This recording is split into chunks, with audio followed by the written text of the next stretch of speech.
सो hey guys, कैसे हैं आप लोग। आई होप आप सभी अच्छे ही होंगे। तो आज हम आप लोग के लाए हैं प्रैक्टिस सेट 126 और ये हिंदी से संबंधित होंगे। तो आज हम हिंदी के प्रत्येक टॉपिक से एक एक प्रश्न को लेकर आए हैं जो आपके एग्जाम के लिए बहुत ही ज़्यादा इंपॉर्टेंट होंगे। तो आप लोग वीडियो के अंत तक बने रहिएगा। प्रत्येक प्रश्नों को हम विद एक्स्ट्रा फैक्ट के साथ बताएंगे। पहला प्रश्न है, हिंदी का प्रथम महाकाव्य कौन सा है। यह प्रश्न प्रीवियस ईयर में बिहार सिविल कोड के एग्जाम में पूछा गया था। हिंदी का प्रथम महाकाव्य कौन सा है। ऑप्शन दिया पद्मावत, पृथ्वीराज रासो, रामचरितमानस, महाभारत। तो इसका जो आंसर होगा ऑप्शन बी हो जाएगा, पृथ्वीराज रासो। पृथ्वीराज रासो हिंदी का प्रथम महाकाव्य है। यह हिंदी का प्रथम महाकाव्य है। कौन है? पृथ्वीराज रासो। और पृथ्वीराज रासो के लेखक कौन है ना। तो बता दे, पृथ्वीराज रासो के लेखक है चंद बरदाई। पहला क्वेश्चन हुआ कि हिंदी का प्रथम महाकाव्य पृथ्वीराज रासो, और पृथ्वीराज रासो के लेखक कौन है? चंद बरदाई। ठीक है। और ये जो पृथ्वीराज रासो में जो वर्णन किया गया है, इसमें किसका वर्णन किया गया है? तो इसमें जो पृथ्वीराज चौहान थे उसके वीरता का वर्णन किया गया था। किसके? पृथ्वीराज चौहान की वीरता का वर्णन। पृथ्वीराज चौहान नाम सुने होंगे। तराइन का युद्ध हुआ था ना पृथ्वीराज चौहान और मोहम्मद गोरी के बीच 1191 में, पहला और दूसरा 1192 में। तो ये पृथ्वीराज चौहान की वीरता के बारे में इस पुस्तक में वर्णन किया गया। कौन? पृथ्वीराज रासो में। तो ये तीन प्रश्न आप याद रखिएगा। हिंदी का प्रथम महाकाव्य पृथ्वीराज रासो, लेखक कौन है? चंद बरदाई, और इसमें किसका वर्णन है? पृथ्वीराज चौहान की वीरता का वर्णन है। ये तो हो गया पृथ्वीराज रासो से संबंधित प्रश्न। इसके अलावा जो ऑप्शन में दिया उसे भी देख लीजिए। ठीक है। तो आप याद रखिएगा, हिंदी का प्रथम महाकाव्य पृथ्वीराज रासो। लेकिन यहीं पे एक प्रश्न घुमा के आपसे पूछ देगा कि हिंदी का प्रथम बड़ा महाकाव्य, ये तो पहला महाकाव्य था, प्रथम महाकाव्य। अगर पूछता हिंदी का प्रथम बड़ा महाकाव्य तो पद्मावत हो जाएगा। कौन? पद्मावत। ये पहला बड़ा महाकाव्य था। हिंदी का पहला बड़ा महाकाव्य तो पद्मावत। पद्मावत के लेखक कौन थे? जायसी। कौन थे? जायसी, मलिक मोहम्मद जायसी। ये पद्मावत के लेखक थे। और हिंदी का पहला बड़ा महाकाव्य था पद्मावत, लेखक जायसी। उसके बाद पृथ्वीराज रासो बताइए दिए।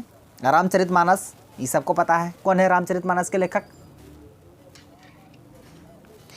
रामचरितमानस के लेखक है तुलसीदास। कौन है? तुलसीदास।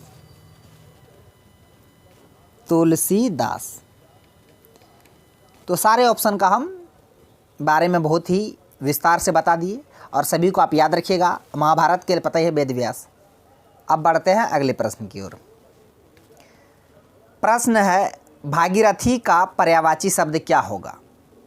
ऑप्शन में दिया है गंगा, सरिता, निर्झरिणी, यमुना। तो इसमें बहुत सारे स्टूडेंट कंफ्यूज कर जाइएगा, भागीरथी किसका पर्यायवाची है? गंगा का होगा कि यमुना का होगा कि सरिता का होगा कि निर्झरिणी का होगा। तो बता दें, इसका करेक्ट आंसर ऑप्शन ए हो जाएगा, गंगा। गंगा का पर्यायवाची हो जाएगा भागीरथी। इसको आपको ध्यान में रखा है, गंगा का पर्यायवाची भागीरथी हो जाएगा। बाकी इसके अलावे जो ऑप्शन में दिया हुआ है सरिता ये नदी का पर्यायवाची है, नदी। और निर्झरिणी ये भी नदी का पर्यायवाची है ना। सरिता निर्झरिणी दोनों एक दूसरे नदी का पर्यायवाची है। यमुना का पर्यायवाची क्या क्या है?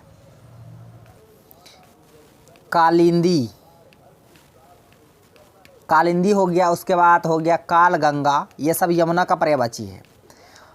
सरिता, निर्झरिणी ये सब नदी का है। ठीक है। तटिनी अगर रहेगा, तटिनी ये भी नदी का ही है। ठीक है। इस गंगा का क्या क्या होता है? भागीरथी एक हो गया यहाँ पे। इसके बाद होता है भागीरथी, इसका देव नदी, गंगा का लिख देते हैं, देव नदी होगा। उसके बाद देव नदी हो गया, देव सरिता हो जाएगा।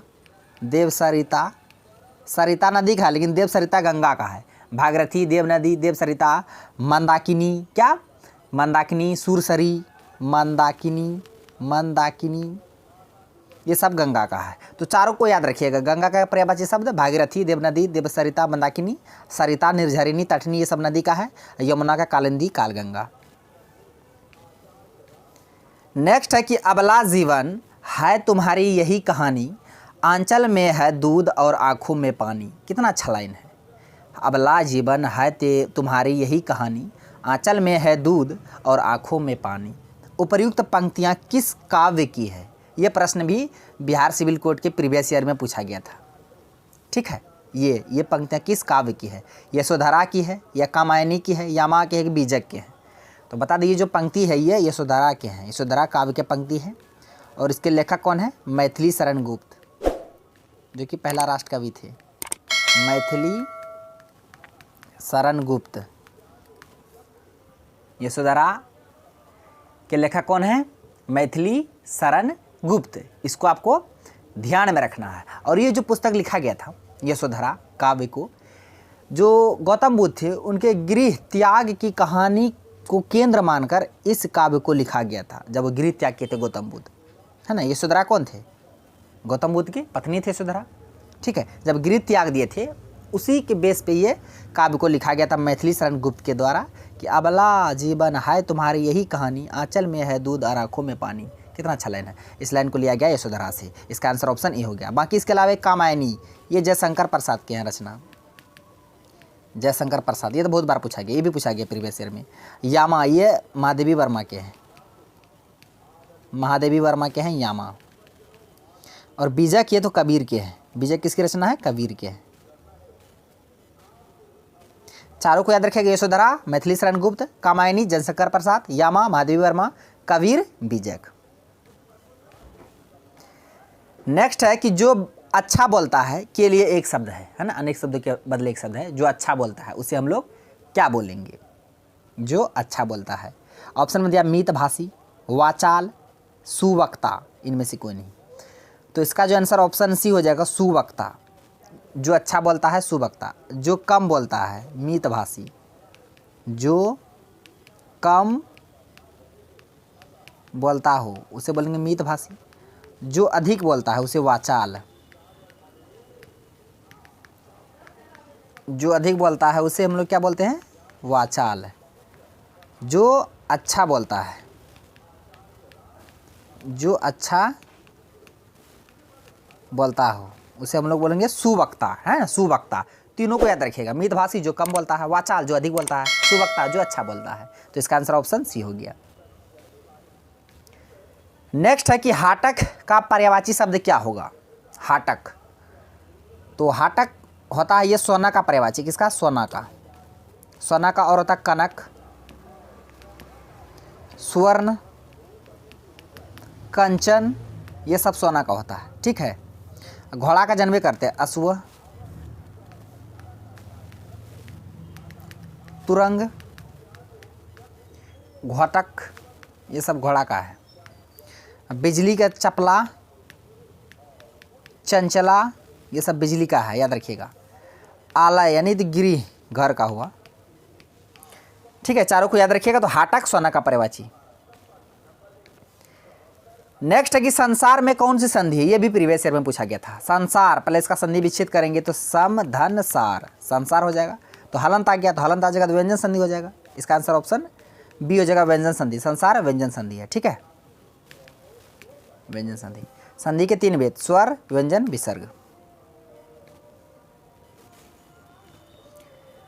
नेक्स्ट है कि मिथ्या का विलोम क्या होगा? उल्टा। मिथ्या का मतलब होता है क्या? झूठ। मिथ्या का मतलब क्या होता है? झूठ। तो इसका उल्टा क्या होगा? सच होगा। ठीक है, तो असत्य होगा नहीं, अभद्र होगा नहीं, होगा सत्य तो नहीं होगा। हाँ, सत्य तो होगा, सॉरी, सत्य ही होगा ना। इसका आंसर ऑप्शन ए हो जाएगा, सत्य। ये तो झूठ, इसका मिथ्या का मतलब ये झूठ होता है। तो याद रखिएगा, मिथ्या का उल्टा क्या हो जाएगा? सत्य। मिथ्या मतलब होता है झूठ, झूठ का उल्टा सच ही होगा ना। तो ऑप्शन ए इसका करेक्ट आंसर हो जाएगा।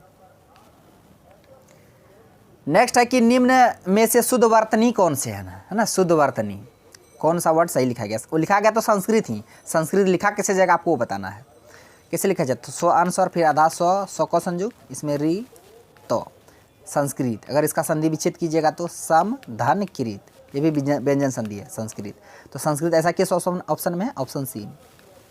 ये इसका करेक्ट आंसर हो जाएगा, ऑप्शन सी।